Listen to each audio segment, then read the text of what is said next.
Om Jnanatimirandhasya Jnanam Janashavakaya Chakshurmilitam Yena Tasmai Shri Gurave Namaha. So 100 rupees fine. Get it. Catch them. Implement it. Who's going to collect the fine?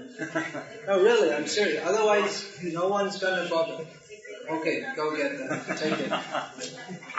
It's the only way. I tell you, the only way to stop it. Otherwise, it'll go on and on. We should be strict. Otherwise, it's a disturbance to everyone. It's irreverent. So we have to do something. People don't have enough reverence for Harikatha. It should be taught by this method. Whoever's cell phone goes off, they should immediately pay the fine. If they don't have the money, they should go away. Collected it? Don't give it to me. Give it to the festival fund. You already know, but I'll say it anyway, that we are assembled in the holy place known as Udupi. How many of you are coming for the first time to Udupi? Please raise a hand. Many of you.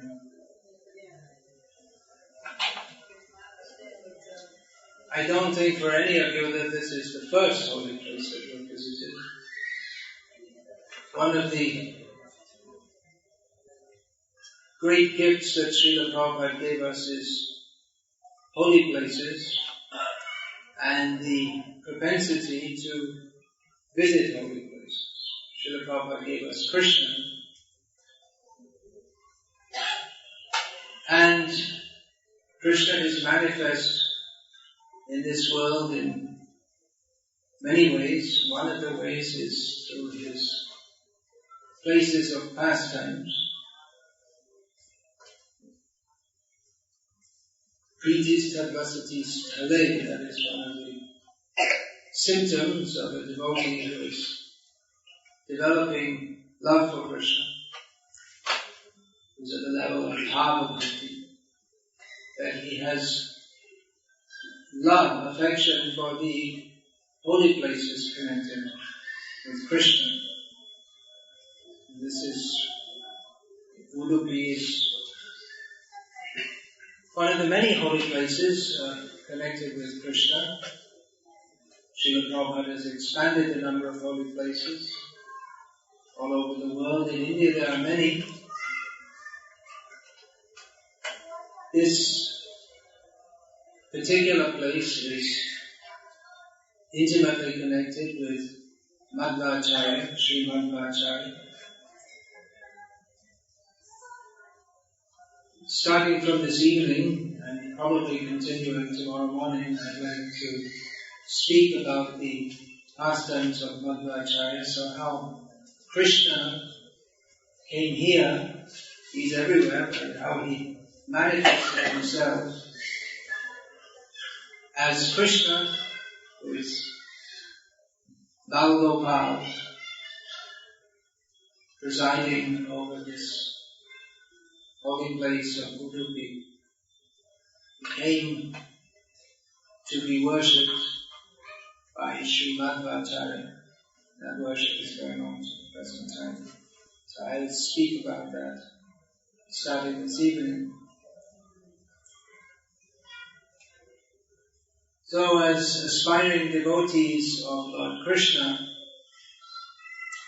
we often visit holy places.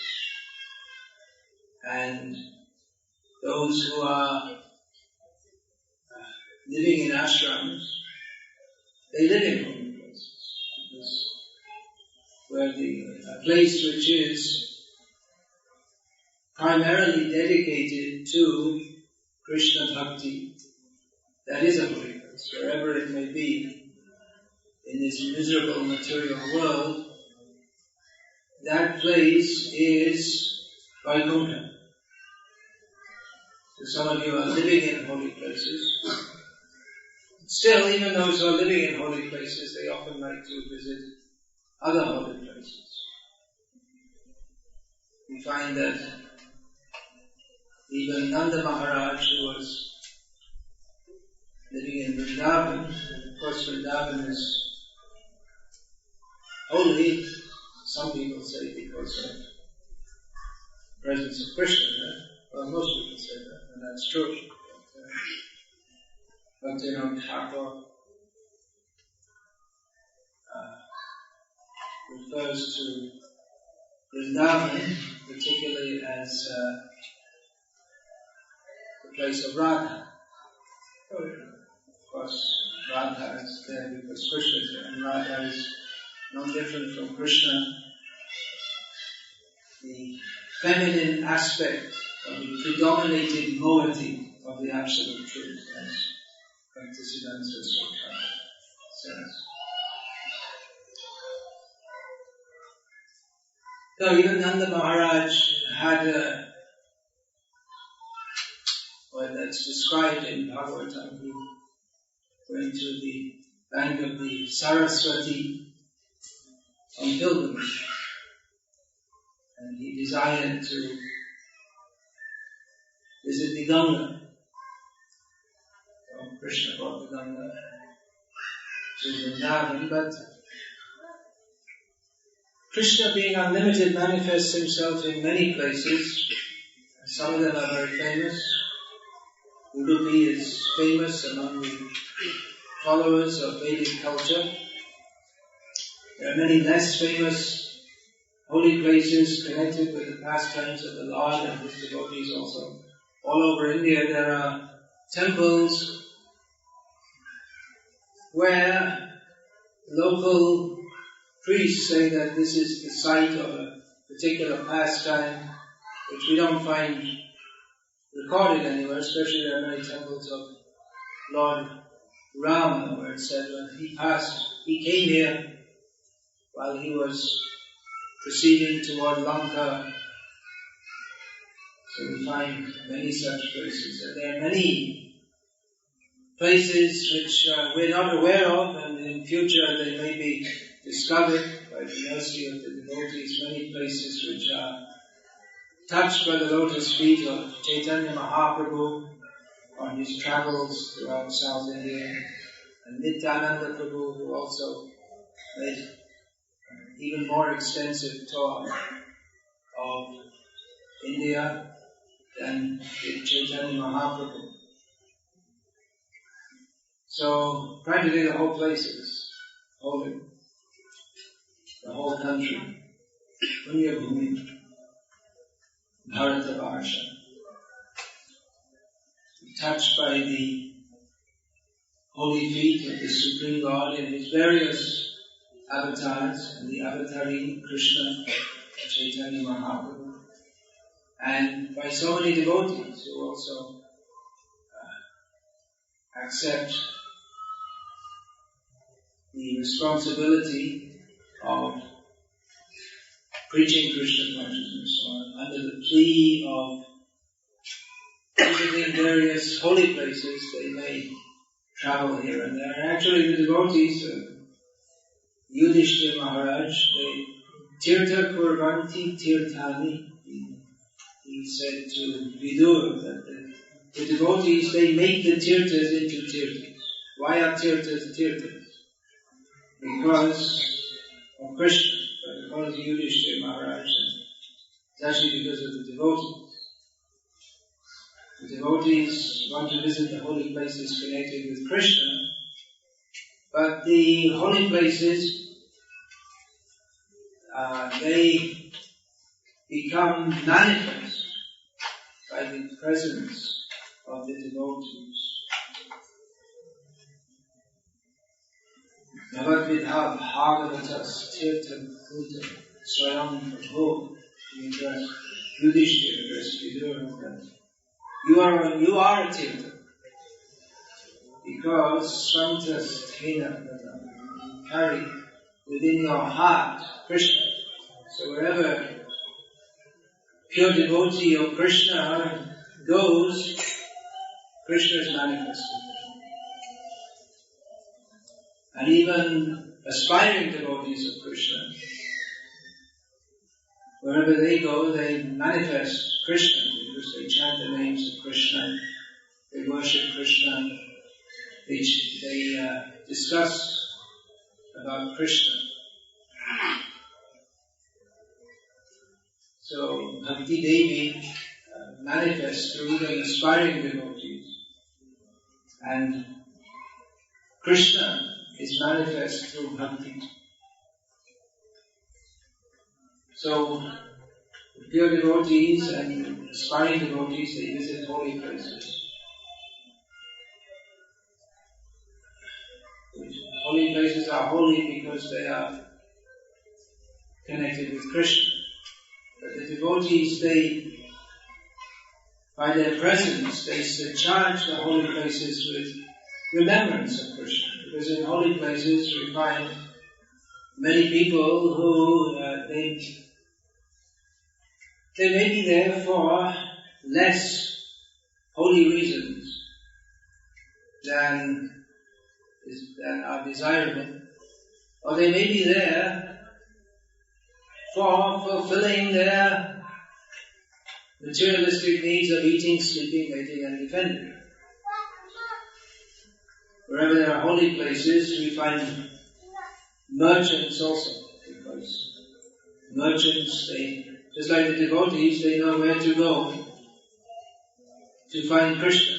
They should go to holy places. If they go to holy places, they also need the devotees also their physical needs, eating, sleeping. They might not, generally in holy places, these needs are taken care of by the temples. They provide prasad and lodging, but in holy places for pilgrims. But that's traditionally the system. But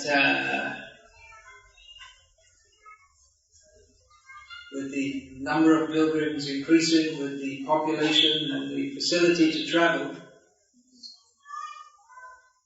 and the capacity of the temples to cope with so many pilgrims being limited, then certain business-minded people, they may be pious also, but business-minded think, well, there's a good opportunity to make money. So they do so by opening lodges and restaurants, and then people sell various items that pilgrims may want, souvenirs. And it's also common in holy places, and especially on the roads connecting holy places, thieves. Because pilgrims usually bring money, and it's not just in the modern age, but this is a long-standing problem. So much so that there was a time when Bengalis practically completely stopped going to Vrindavan, because there was such a reputation that you won't get there with any money. You'll be robbed before you leave. If you get there, then you'll be looted when you get there. So they practically stopped going. And Srila Bhakti Siddhanta Saraswati Thakur, he organized the Gauriya Math's Vraja Mandal Parikrama in 1932. They had guards at night, everything was well guarded, but the fact that they performed a parikrama with devotees mostly from Bengal, that gave Bengalis the courage to go there. It is possible to go there without being robbed. So the point I'm making here is that there may be less spiritually minded people in the holy places also. And because devotees, they're often quite humble, and they're not aggressively protecting their interests, whereas materialistic people who are out to make money from others often are quite aggressive. And sometimes the holy places become overrun by materialistic people. They take charge of the running of the place, and the whole atmosphere becomes commercial. So the visit of devotees to such places helps to restore the balance. I'm not saying that about Udupi. Here the tradition founded by Sri Madhvacharya, and actually even before him, before the time of Madhvacharya, Udupi was a holy place for the worship of Lord Shiva. The Chandramauleshwara temple and the Nandeshwara temple were there before the Krishna temple. And Udupi is actually a name derived from Lord Shiva. Udu means the moon, so Lord Shiva is famously connected with the moon. It is known as Somnath. Connected with the Shiva names like that. Somnath, Chandresh, they are could be names of Krishna, but they're generally understood to be names of Lord Shiva.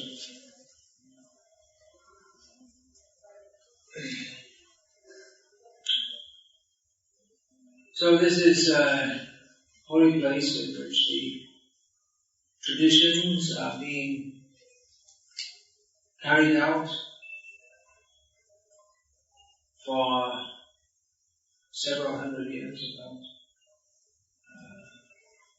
almost 800 years since Madhvacharya established Krishna Nath here, and the attendant nuts, one of which we're sitting in now, Sri Bhakti. There are 8 principal nuts associated with the Krishna Nath, and 3 others which are not established by now, which are, you could say, unofficially part of the Madhva tradition, of which the Raghavendra Nath is probably the most famous. Maybe even in India, in general, maybe more famous than Madhvacharya's Raghavendra Swami, a disciple follower of Sri Madhvacharya. He's famous throughout South India. So we are here for Krishna. There's a beach nearby, and Western devotees especially, they tend to become quite excited when they see a sandy beach with sunshine and waves which are not too impetuous. Impetuous means violent in this context. For Western bodied people, that is the idea of perfect material enjoyment. A palm-lined beach with sea which is not too strong, sandy beach, and hardly anyone around to disturb you, and sunshine.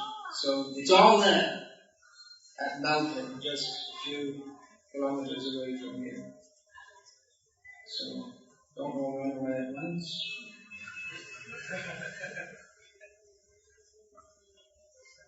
But we haven't come. You may visit Malpur also. It's an important place of Madhvacharya's pastimes. It's also Balaram temple. But we have not come here for material enjoyment. By the grace of the Lord, we may get some recreation like that, sporting in the sea on the side if there's time. By the grace of the Lord, also many holy places, they're very pleasurable to visit, even for those who are ajata rati, those who have not developed whose higher spiritual tendencies have not developed. Rati, that can also be called ruchi, which means taste. So, in many of the holy places, they're famous for delicious prasadam, especially ISKCON temple, in the Western world. In many countries, ISKCON, they don't call it ISKCON, they call it Hare Krishna. So among vegetarians, of whom there are many, they all know that the best vegetarian food is Hare Krishna food. In the West it's well known. I don't know about in Russia. Is it? There's not that many vegetarians in Russia. Apart from the devotees. But in places in Australia and America, England, these countries, the vegetarian community, they know Hare Krishna food is very good. So here in Udupi also, prasad distribution twice a day. It's going on from time immemorial. Srila Prabhupada, he also wanted that the centers that he established be places of profuse prasad distribution. That's one of the main functions of a temple, to distribute prasad. Widely means people come. Whoever comes, they should be provided with prasad. That's very useful for pilgrims also. Who come and immediately they're hungry after traveling a long way and they can take prasad. So all over South India there are many temples famous for various items. Tirupati Ladu is most famous. In Sri Rangam they also have Ladu and Adi Rasam and tamarind rice and various items. Murki.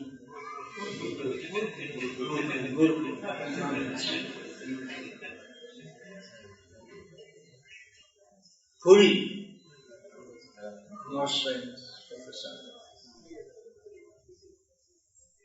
I don't know if it's an official saying, but I've heard that Vrindavan is for bhajan, Mayapur for kirtan, and Puri for bhojan. You can worship the Lord by prasad. And Natdwar, actually if you're a gourmet, then Natdwar is really the place. The next yatra we're planning is myself is to Natdwar after Rath Yatra, so you can start fasting now. After you leave. Actually, if you go in the winter, it's better because then you have a good. It's very cold. You have a good appetite. We plan to go in the rainy season. People don't have that much appetite. Jayadvaita Swami, who he's well known for not eating much. When he went to Natdwar, he said, he was eating plenty. No problem. He can digest everything. So we don't come to these places for material enjoyment. But the Lord is very kind and He supplies the needs of the devotees. In Vrindavan, before it was developed much, the Vrindavan town as we see it now was developed by the 6 Goswamis. But that development began by the 6 Goswamis and it's going on to the present day with Delhi contractors. They're also developing it, but not in such a nice way. But Madhavendra Puri came and he was following Ajachit Vritti. means that he won't ask anything from anyone. In Vrindavan up to the present day, if anyone goes and begs some chapati, then people will give, at least in the villages. But Madhavendra Puri's system was, well, if somehow I get prasad, I'll take it. If not, I'll take Harinam. So that's Nathdwar, and of course Madhavendra Puri is intimately connected with the Gopal deity who's there. So he was sitting in Vrindavan, having not eaten, or in Rajamandal, having not eaten all day. He wasn't disturbed, he was chanting the holy names of the Lord. And one cowherd boy, which is not uncommon, cowherd boys. Nowadays it's becoming uncommon. All the cowherd boys are becoming auto rickshaw drivers. They earn more money. And they buy milk in a packet. So cowherd boy came and brought in a pot of milk and said, "Who are you? And why are you fasting?" So I live in this village. This is my village. And no one fasted. They're breaking the laws of the village. No one's allowed to fast. If anyone comes, we supply them whatever they want, and if they don't ask, then I supply it myself. And that was Krishna. So Krishna supplies the devotees to dedicate their lives to him, in Vrindavan or anywhere else. Here we are in Udupi, which is Vrindavan, in the sense that Madhvacharya here worshipped Krishna as Bal Gopal. If you have time when you're taking darshan, there's big rush here at the present time. You can all sit down. Sit comfortably. Is there a place to sit? You can sit right. Please sit. Sit comfortably. Sit comfortably.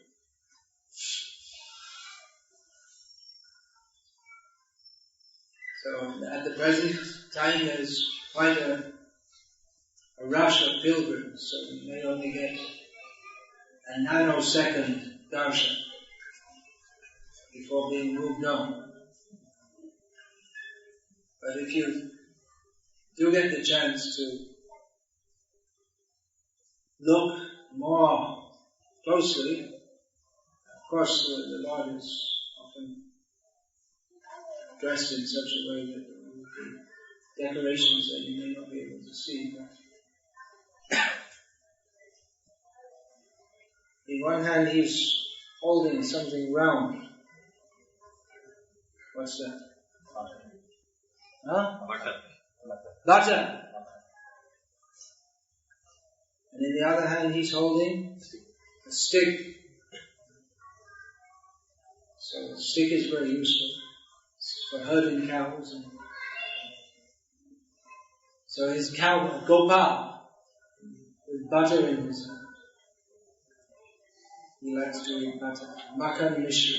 That's a good breakfast item for young boys. The mothers with young boys can take milk. Said to make them very strong. So cow herders have to be very strong, because cows are more powerful. Their bodies are more strong than human bodies. So you have to be strong to control cows, especially bulls. So this is Vrindavan Krishna who's being worshipped here. He's being worshipped in a formal manner, but he is Vrindavan Krishna. And Madhvacharya, of course this is a controversial subject, but we who are fortunate enough to count ourselves among the Gauriya Vaishnavas. We claim our Sampradaya's link with that of Sri Madhvacharya. So this is a very important place for us. Our Acharya has established here the worship of Krishna. All places of Krishna worship are important, but especially for our Sampradaya, we offer all respect to our Guru, Sri Madhvacharya, who Srila Prabhupada in his purports quoted Madhvacharya many times. He has, anyway, I'm trying to talk a little bit about Udupi in a general way because I want to speak more specifically about Sri Madhvacharya later. Anyway, having come to this holy place, we come to holy places. We should come in a prayerful mood. We come here to offer our respects to Krishna and his devotee, Sri Madhvacharya. And not only Madhvacharya, but all the many devotees who he gathered around him and the parampara that continued after him and that continues to the present day. The worship of Krishna is continuing to the present day. Here, whoever worships Krishna is undoubtedly a great person, but in this material world, especially at the present time, or even in India, we don't find many people who are interested in worshipping Krishna. So those who are, they are undoubtedly great souls. Not to speak of those who are coming in this exalted lineage, all these holy places, they are rich in devotional history. We can, or certain historical incidents may be recorded, but the devotional history of a holy place is not just that, well, at this time this person became the Acharya of the Math, and then someone else was his successor. But at every day and every moment, persons are praying to Krishna, offering respect to Krishna. Please offer, as you have come, respect to Krishna. Please don't sit there. This is the temple.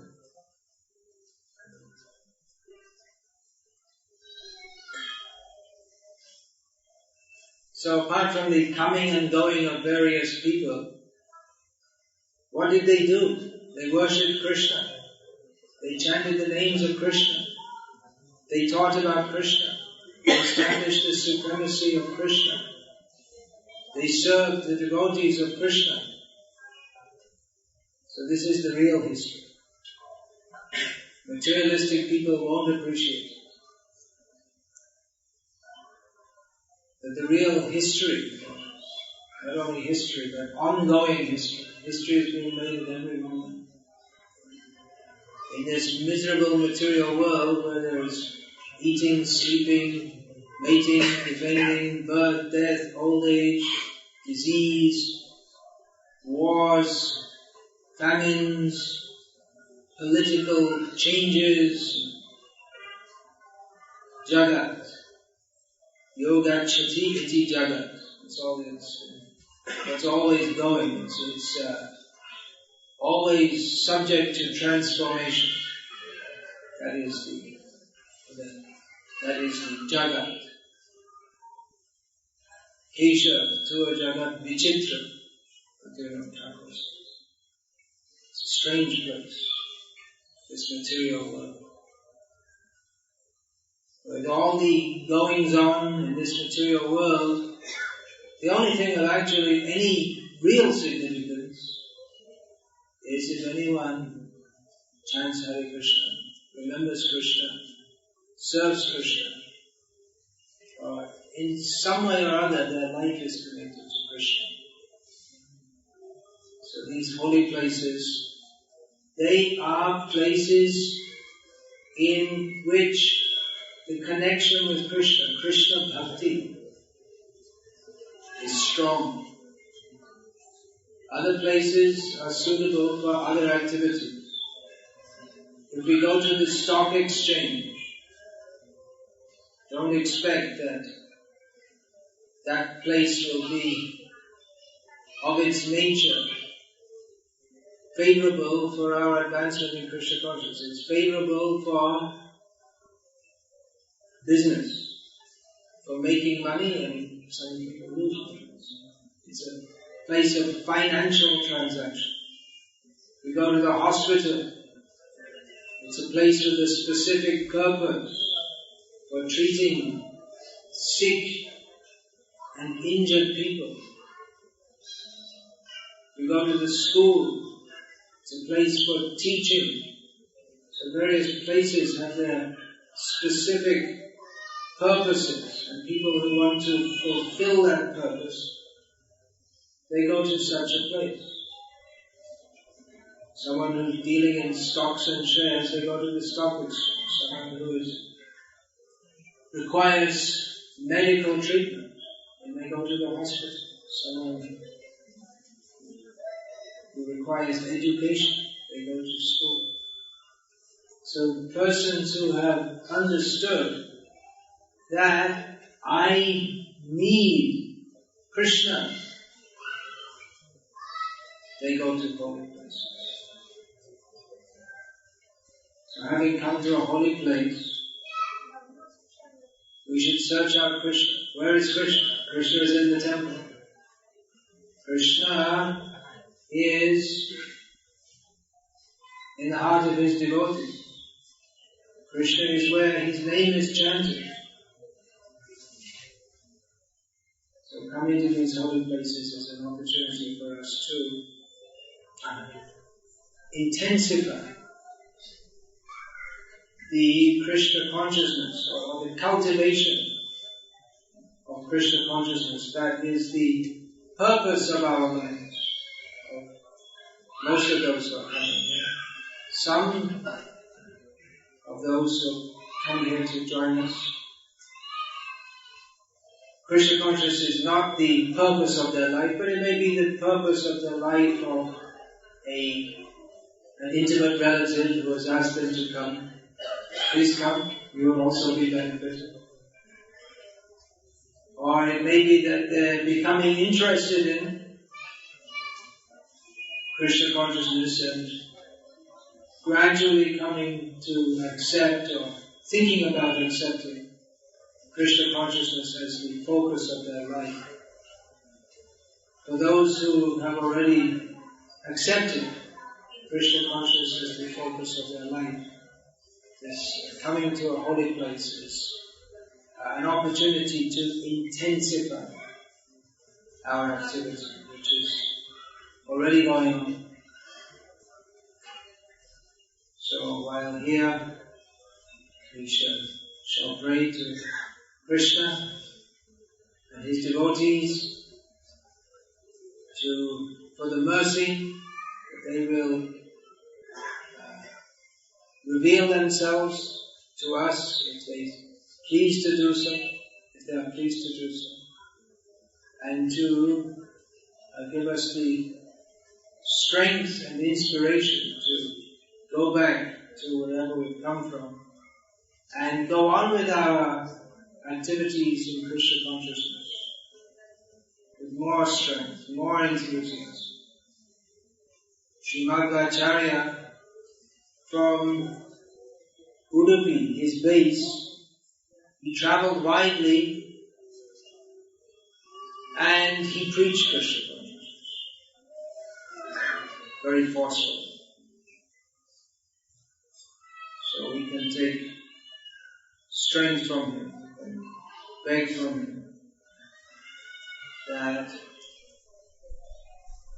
Srila Prabhupada, perfect follower of Sri Madhvacharya, preaching strongly at Madhvacharya, he also wanted that his disciples and subsequent generations of disciples preach Krishna consciousness very strongly.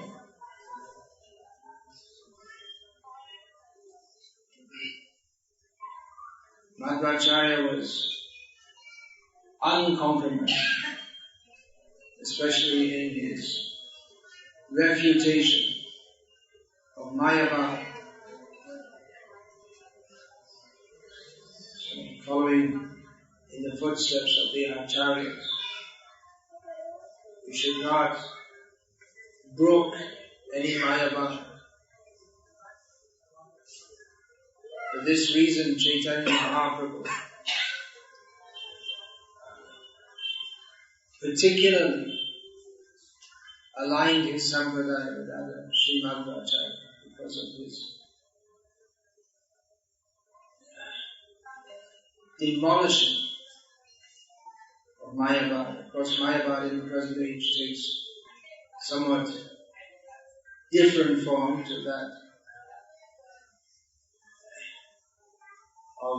that was extant at the time of Madhvacharya. At that time it was being presented in a very scholarly fashion, and nowadays it's presented in a very unscholarly manner, to the extent that most of the people are Mayavadis don't even know they're Mayavadis, and they have never even heard the term.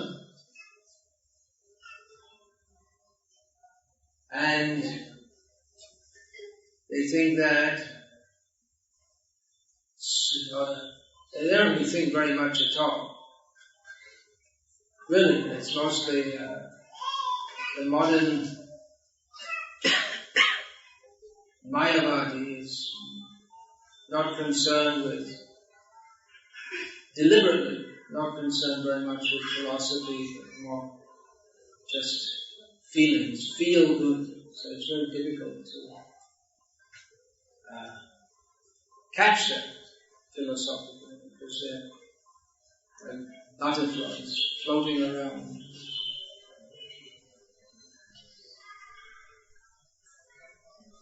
Nevertheless, these people are causing tremendous damage in human society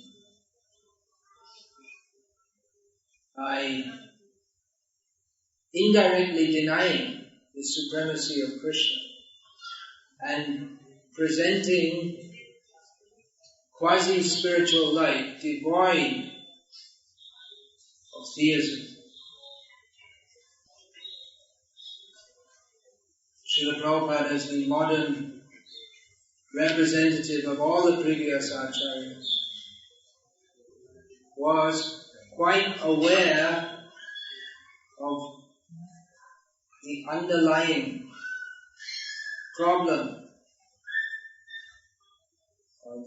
What is the problem in the so-called religious sphere of the world? What are people getting? People are Christians, they're Muslims, they're Hindus. What's the problem? Why did Prabhupada have to preach? Because the whole world is infected by this. Catch it?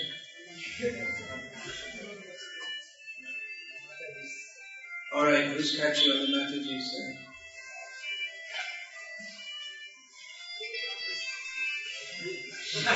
Okay, take the fine. 200 rupees. Bring it here. I want to see it. Anyone whose cell phone goes off, we're taking a 200 rupee fine. It's the only way I hope to stop this. But, and she should go and bring it.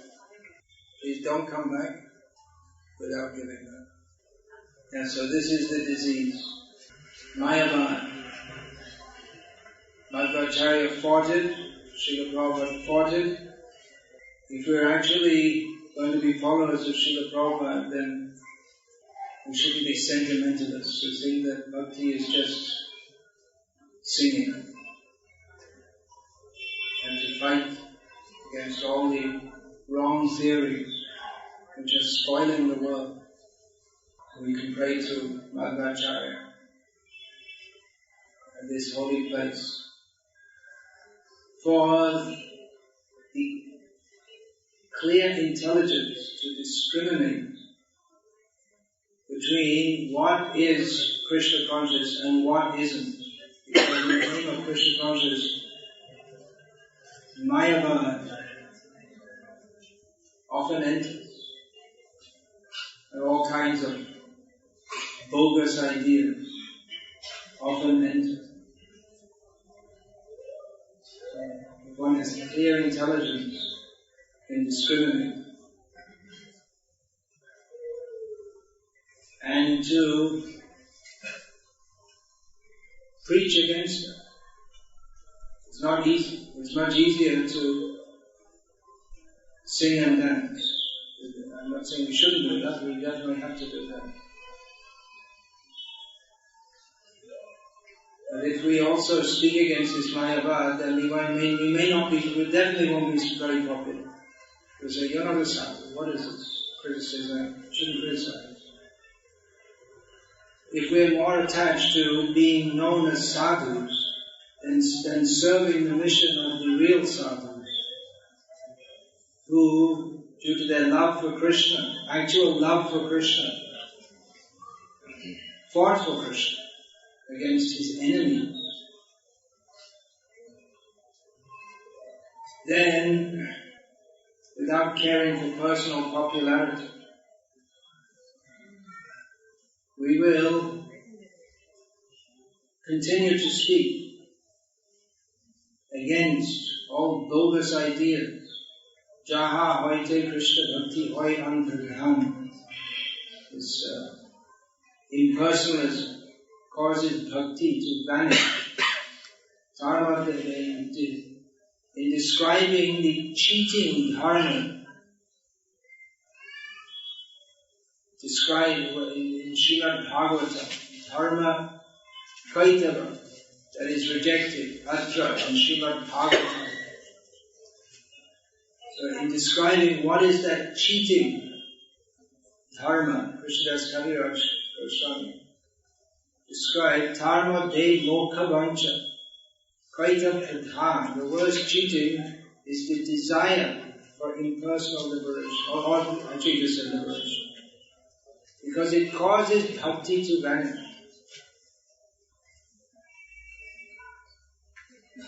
So we may pray to Sri Madhvacharya for the intelligence, the discrimination, to discriminate between what is bhakti and what is that nasty mayavad which often masquerades as bhakti. Discrimination is required. That is, these mayavadis are so nasty that one of them has hijacked that word. Vivek means discrimination. One of the worst demons of the modern age, he's famous by that name, Vivek. Although if you listen or you try to understand what he says, then all your Vivek will be totally destroyed. But he did such a good job of spoiling discrimination that even many people who call themselves devotees say, oh, Vivekananda, very good. Anyone who thinks Vivekananda is good is an enemy of Madhvacharya.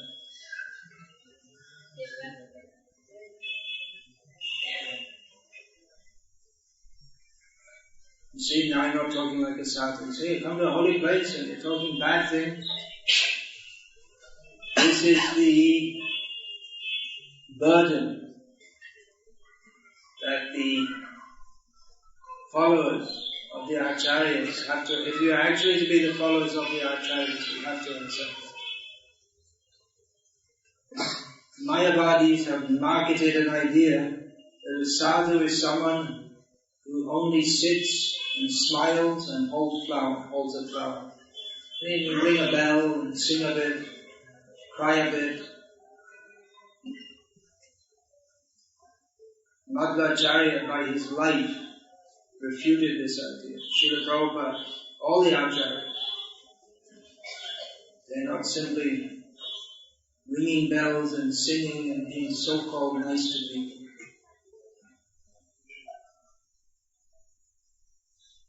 But their niceness is the niceness of a surgeon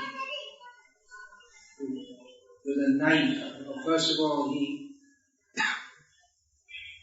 diagnoses what is the problem, then he cuts. It's painful, but it is beneficial. So let us pray to Sri Madhvacharya for his blessings,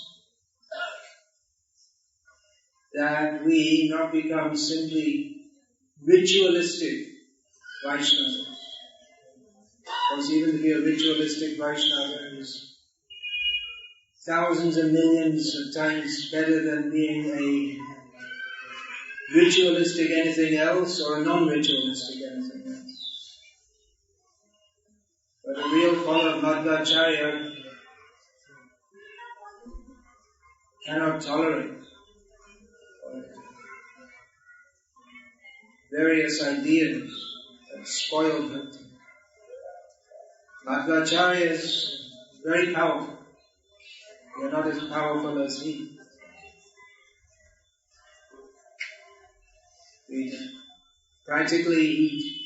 He changed the course of religious history.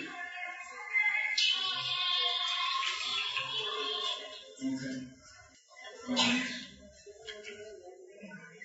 Give it to the festival. So we are not as powerful as he, but within our capacity, we should oppose bogus ideas that destroy Bhakti. Of course, the very effective means of doing that, which Srila Prabhupada has given us, is distribution of Srila Prabhupada's books. Srila Prabhupada, in his books, has clearly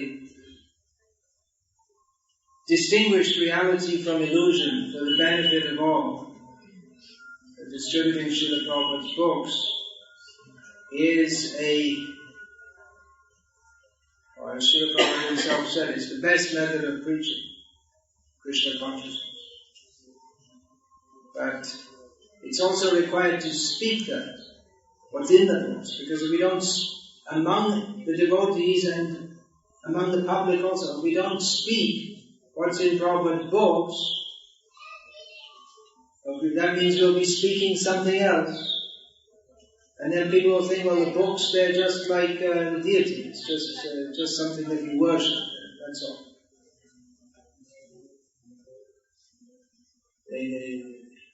The books are just like all over India. If you ask Hindus, what's the most important book for Hindus? They say Bhagavad Gita. How many of you have read Bhagavad Gita? How many of you have any idea what's in Bhagavad Gita? No idea. They think it's just a book, that's all. The Hindus and our book is Bhagavad Gita. What's in there? The fact that Bhagavad Gita's got the guidance by which we're supposed to lead our lives, no idea. They might even, some missions may organize Bhagavad Gita shlok contests. And the children at schools, they learn to chant verses of Bhagavad Gita in Sanskrit, but even they have no idea that it's supposed to be some instruction that's meant for application in their life. No idea whatsoever. They think Bhagavad Gita is something that we learn and we go to a competition, and if you're lucky, you win first prize. And everyone claps. So if we don't speak the message that's in Srila Prabhupada's books, it will come to that. The books are something that we distribute.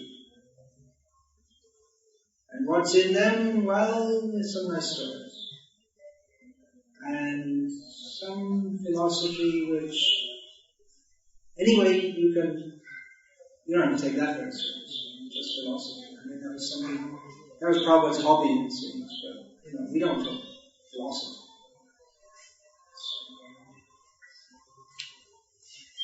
We are interested in bhakti, not philosophy, is what the Master says. So we have to speak this philosophy also. And speak it correctly. How are we going to speak it correctly? We have to understand what's in Prabhupada's books.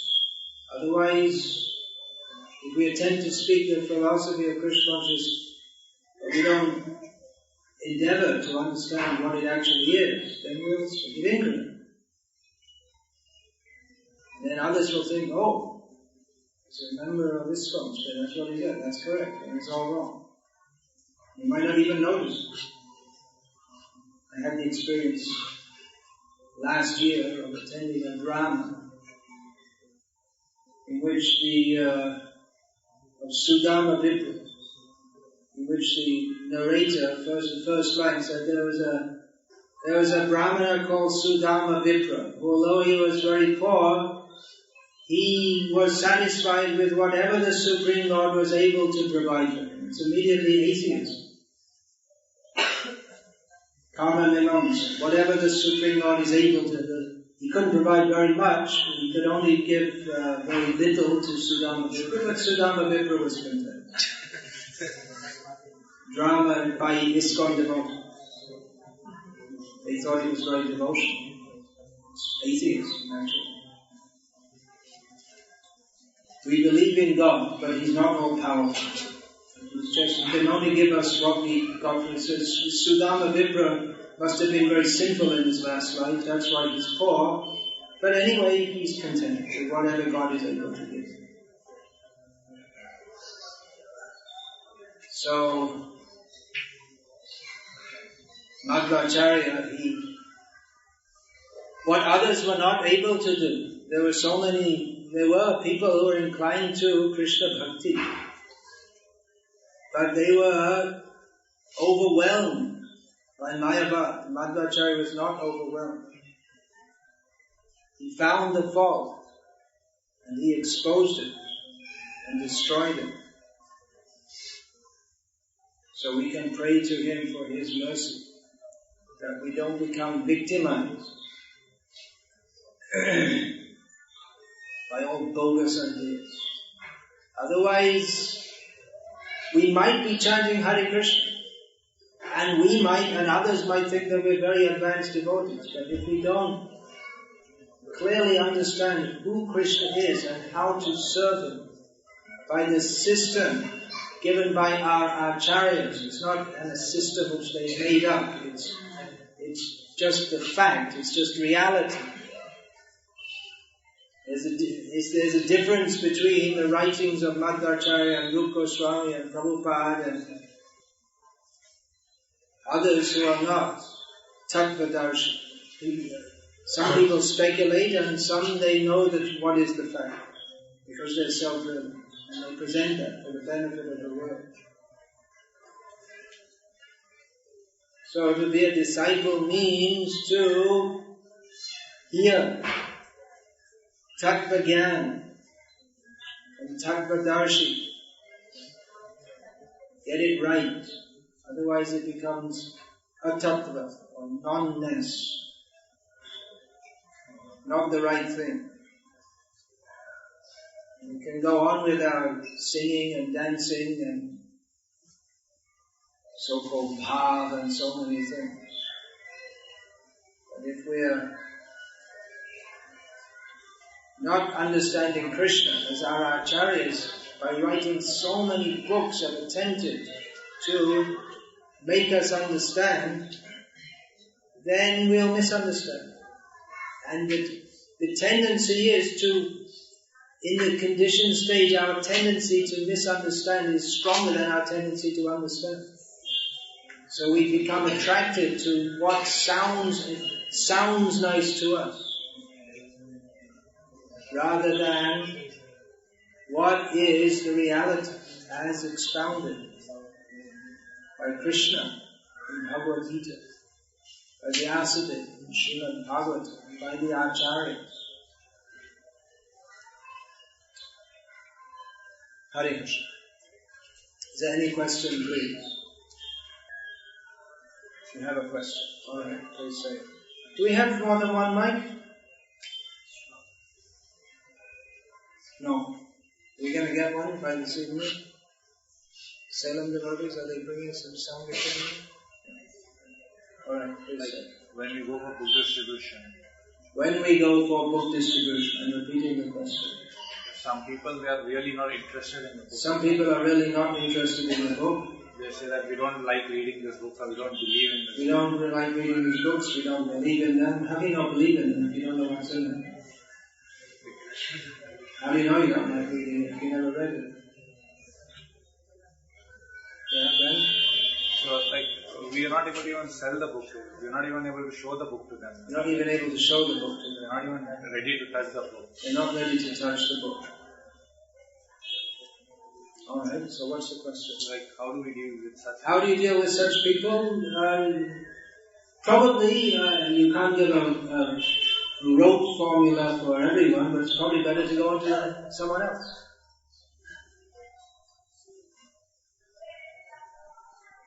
If someone's adamantly not interested, then go to someone else. Not everyone's like that.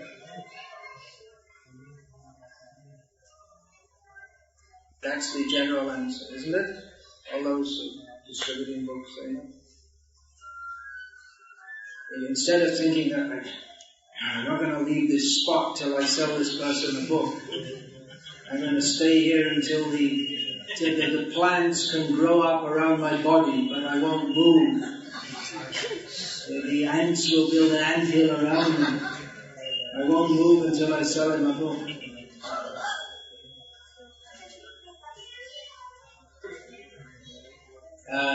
The purpose of trying to distribute as many books as possible is better fulfilled by going on to someone else.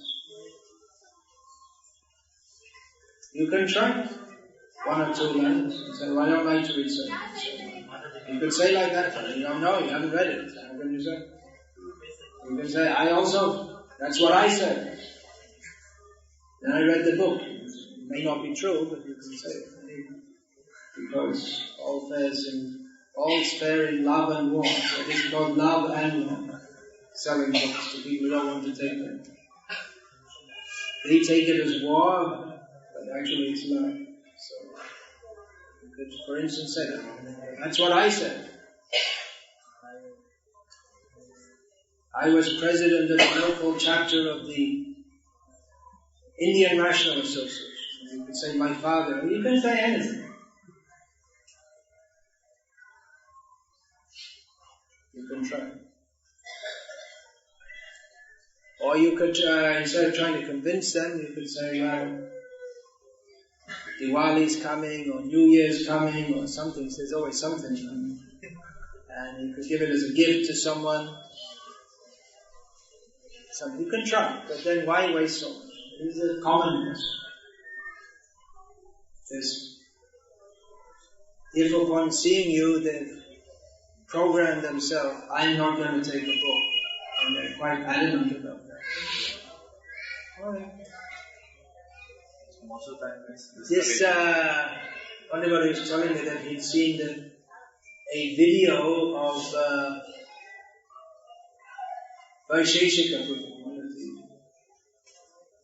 oldest and greatest book distributing disciples of Srila Prabhupada, who was going door to door distributing Srila Prabhupada's books. And one lady opened the door and said, no, I'm a Christian, I don't believe in this is all the work of the devil. She was quite rude to him. And he responded without getting upset, no egoism, nothing, just said, well, thank you very much, madam. It's been a pleasure meeting you, and really, the world would be a much better place if there were more people like you. She was disarmed. When you speak to someone like that, you expect them to shout back at you, or turn away and look frustrated, but instead he responded as if he was actually very pleased to meet her. And he was too, because I can imagine he was, because he is a very advanced devotee. And he is pleased to meet people, because he sees them as part and parcel of Krishna. And she said, alright, let me have a book. And she took a book. Another very senior devotee distributed books, Vijay Prabhu in America, where, of course, American culture has changed over the last generation, but in general, Americans at least used to be famous for being quite expert at being nasty. So, I'm giving a couple of examples from America. So Vijay Prabhu, he was at a book table. He had set up a book table outside the university, somewhere in California. And someone came up to him, as a Christian came up to him, as Christians often do, and started berating him. Wow, what is it? Bible? Oh, what are you talking about? And then 2 minutes later, he walked away having bought a Bhagavad Gita. I heard that. Then the next time I met Vijay, I said, what did you say to him? He said, well, I just kept cool and kept on smiling and said, oh, you're Christian. Oh, that's very nice. I read the Bible too. Said, we're not trying to convert you or anything, we just got these books and there's always something to learn, isn't there, from different cultures. He said, yeah, that's true. Alright. How much is it? So these are two examples in which experienced Buddhist devotees didn't get upset. And they countered nastiness by niceness. And the persons in both cases, they were conquered by that. So I was talking about fighting for Krishna, but in Kali Yuga everyone's fighting. Not for Krishna, unfortunately. So one way to fight for Krishna, the idea is that we want to put out this knowledge of Krishna consciousness. But we can also do so by fighting can be by a sweet method also. That's one kind of trickery, you could say. There may be a soldier who the enemy, they can't kill him, he's so expert. And he's inflicting so much damage. And then in Indian culture there's a system, Prabhupada explained that. Vishakanya, girls who are fed microscopic doses of poison from a very young age. So by the time they're attractive young women, their whole body is filled with poison. So if they kiss someone, by the exchange of saliva, that person dies. So they come very sweetly they may be sent by political enemy. The opponent who no one can defeat in fighting. And by sweet words, the woman seduces him, kisses him, and the job is done. So that's one way of doing it also.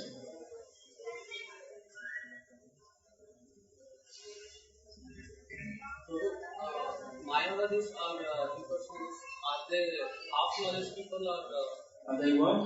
Are Mayavadis what? And impersonalists. Mayavadis and impersonalists. Are the impersonalists, are they half-knowledge or... Are they half-knowledge? That doesn't make sense. Could you... Are they You mean to say that they have half-knowledge? They don't know absolute truth. They don't know the absolute truth. Because they are also having some acharyas. They're also having acharyas. Yeah, but the problem is that the acharyas are teaching the wrong thing. So they have the same culture, largely, those who are traditional Mayavadis. But they got the message wrong.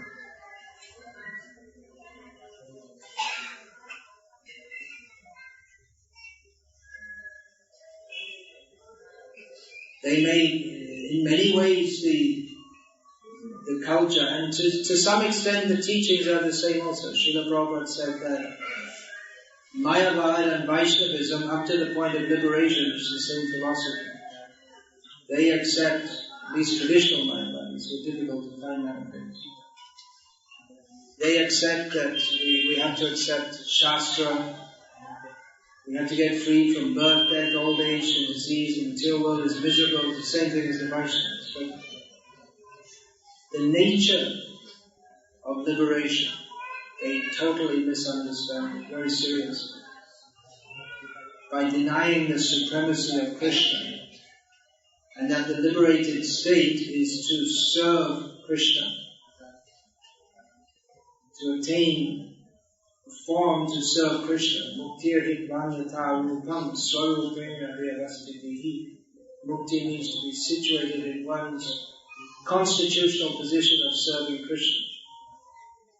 Mayavadis deny that.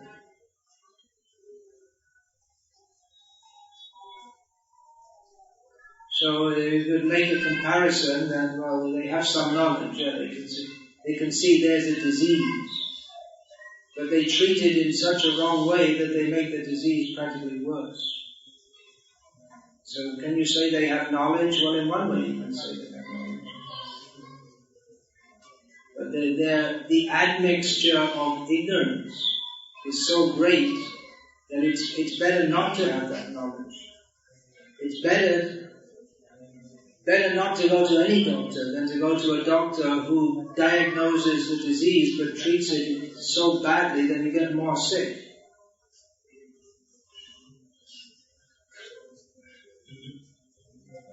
You have to read Prabhupada's books.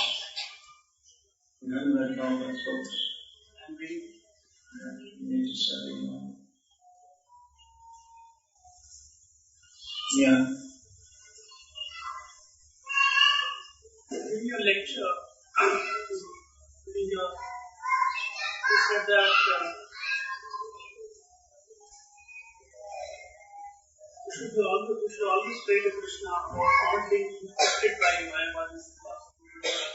We should pray not to be infected by Mayavad philosophy. During our process of Krishna consciousness. Yeah. Or rather, we should try to receive the knowledge by which we can be inoculated. Now, my question is, while we are practicing the process of Bhakti, what is the yardstick to which we judge that we are not being infected by Mayavad? What is the yardstick by which we judge we are not infected by Mayavad? Well, if you don't know, that's the yardstick. If you don't know whether you're infected by Mayavad or not, then you don't have clear discrimination.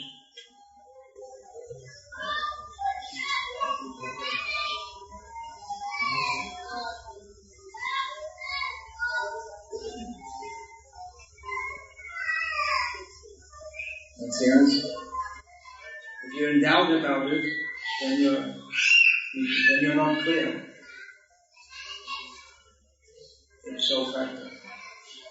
By that, the fact that you don't know means that you're not clear. Yeah. Sometimes we may feel that we know. In reality, we are not knowing. Sometimes we think we know, but we don't know. Well, that's for lazy people. Those who haven't studied, they just think, I've got tilak on, I've got a rubber stamp, member of ISKCON, so I'm not a Mayavad.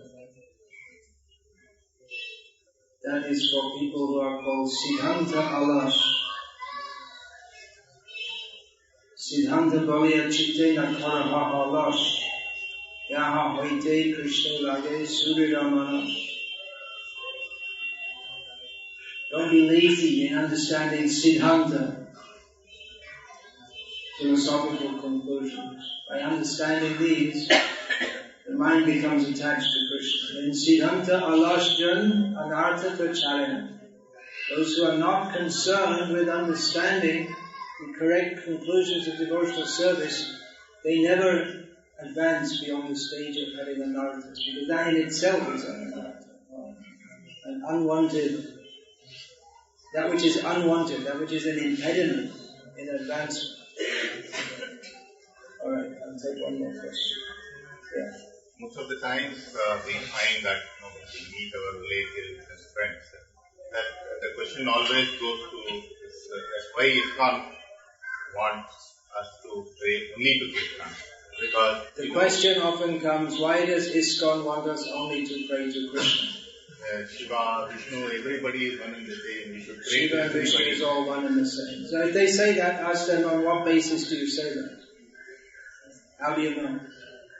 That is what, everybody talks about. Many acharyas are there who talk about that way. That's what they say. We listen to many lectures. We listen to many acharyas. We go to many lectures. But what is the standard?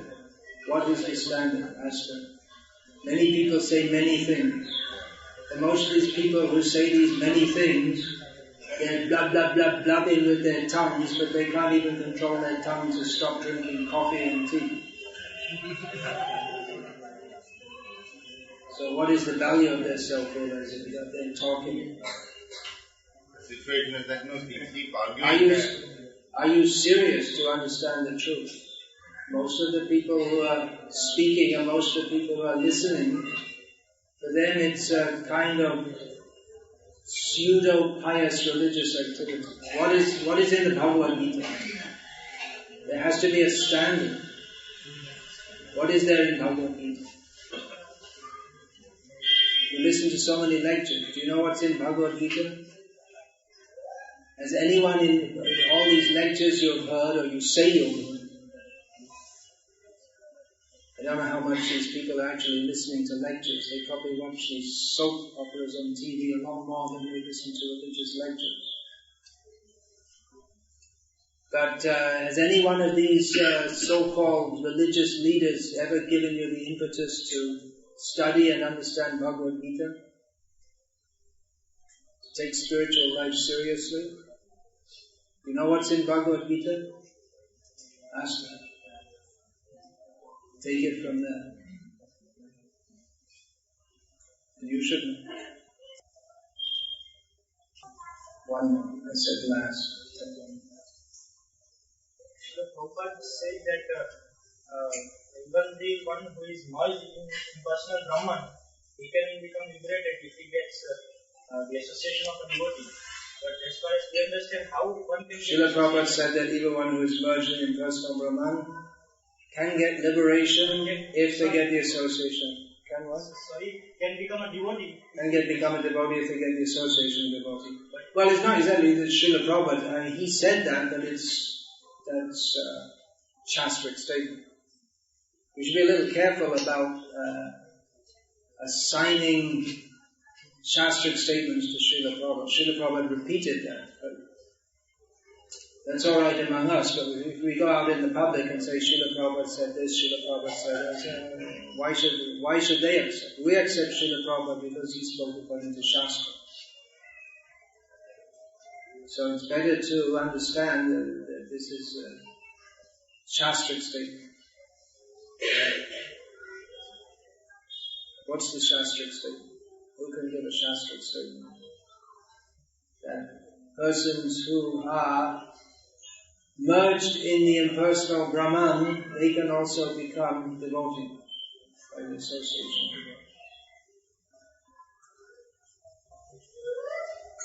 Anyone?